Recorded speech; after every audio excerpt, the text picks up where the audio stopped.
Deuxième segment de l'émission où l'on parle des nouveautés bois de départ. Eman, on s'attaque à Cobra. L'année dernière, avec Aerojet, c'était une question de vitesse. Mais c'est encore cette année une question de vitesse, cette fois avec Dark Speed. Personnellement, c'est le driver que je trouve le plus beau. Cette année, oui.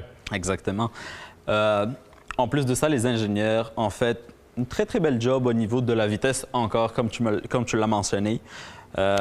Un driver extrêmement rapide, dont on peut voir Ricky Fowler, Gary Woodland en gagner jusqu'à 1 000 à l'heure de plus. Ça a l'air de rien, hein, mais c'est beaucoup. Là. Énorme à leur niveau. Ça peut donner exactement du 7 à 9 verges de plus. Wow.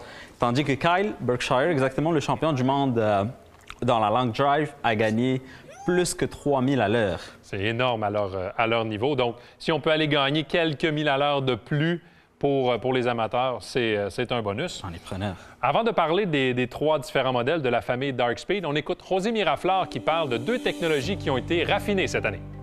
So Power Bridge and Power Shell were reimagined this year. The Power Bridge one in specific is great because we made it thinner, lighter, saved 10 grams, but we saved the CG locations by curving it towards the face and curving it towards the ground. Doesn't touch the face or the sole, but it helps to keep that CG position, which forward CG is for speed and low CG for low spin. So a lot of great engineering there to save some weight.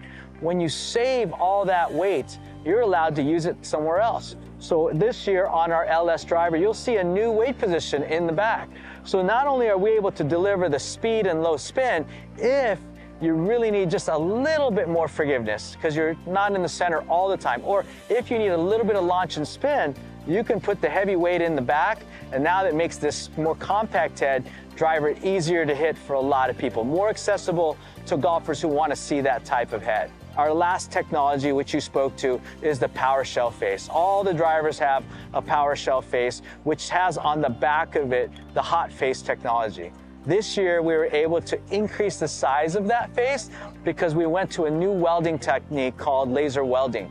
The laser welding is super thin. It allows us to push the face, increase the size, and push that welding perimeter to more of the extreme sides of the inside of the head and still save us weight. So now we have a larger face to control the thickness, a larger face to spread out those 15 different hot spots that we use AI to control, and we're able to give you more speed around the center. Because we know the center is fast. The trick is, how do we make the areas around the center fast so that when we do miss it, you lose less distance?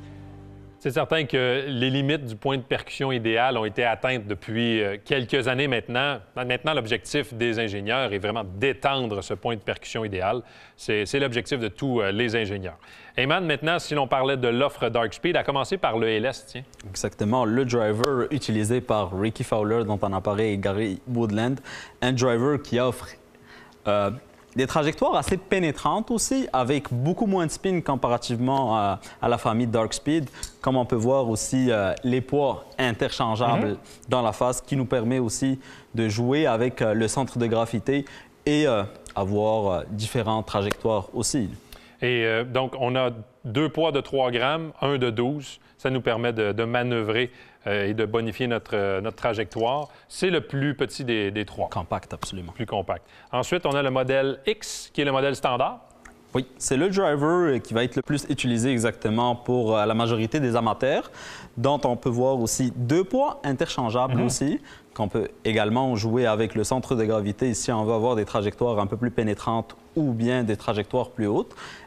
Si on met exactement, par exemple, le 12 de grammes en arrière, on aura une trajectoire plus haute et beaucoup plus stable, ce qui nous permet aussi d'avoir beaucoup plus de fairway en régulation.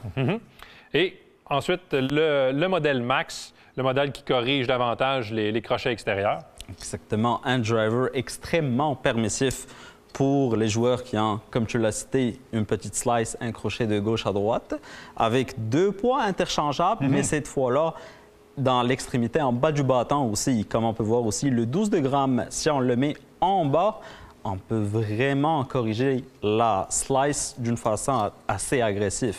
Et on a une tête volumineuse qui plaît et qui donne confiance également. Absolument. Et j'ai l'impression aussi que c'est l'une des seules familles sur le marché, l'une des seules compagnies où l'on offre sur tous les modèles la tige à l'embout ajustable et aussi des poids amovibles. Donc, les combinaisons sont multiples pour s'assurer qu'on a la bonne trajectoire. Heyman, merci beaucoup. Avec plaisir. La semaine prochaine, on parle d'ajustement du côté des ensembles des fers. Bye tout le monde.